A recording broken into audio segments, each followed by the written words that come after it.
me something, it might just take the pain away. O ito na nga at palabas na tayo guys ng istasyon dito sa Moncloa. At syempre, dahil may ka-date tayo ngayon ay syempre may pupuntahan tayo sa Cuatro Caminos, 'di ba? At nako guys, gutom na ako dito. Super duper ang gutom ko. Grabe talaga. Konting tiis na lang naman kasi nga ay magkikita kami ng aking kaibigan. So, dahil nga ako ay may date, syempre, magkakape na ako doon, 'di ba? At lakad na muna tayo papunta doon sa bus na naman dahil kukunin natin ang circular. Uno, this di Moncloa guys, pinakamagandang kunin nyo na bus papuntang Cuatro Caminos. Kapag nandito kayo sa Moncloa, ay mas maganda ang Circular 1. Yun ang pinakamagandang autobus kasi dire-diretso yun. Okay? So, eto na nga, alakad tayo ng lakad, papunta doon sa bus station naman. 'Di ba? Kasi kukuha nga tayo ng ating bus, 'di ba? So, yan.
Ana Isa Feral, Julián Romea.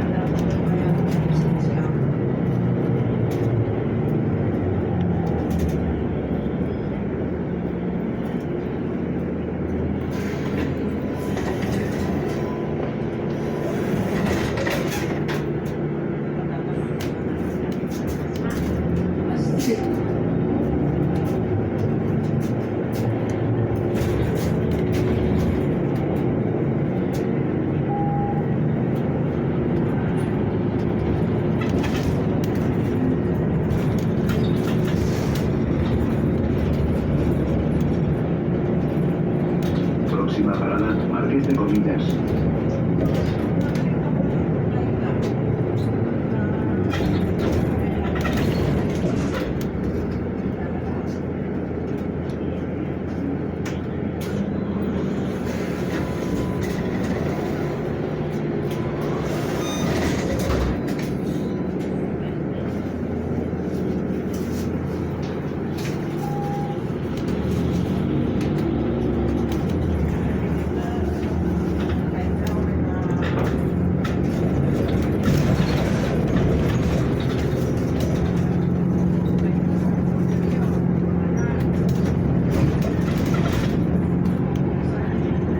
Próxima parada, Vicente Alexandre.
nakarating na nga tayo sa Cuatro Caminos, guys. Babaan na.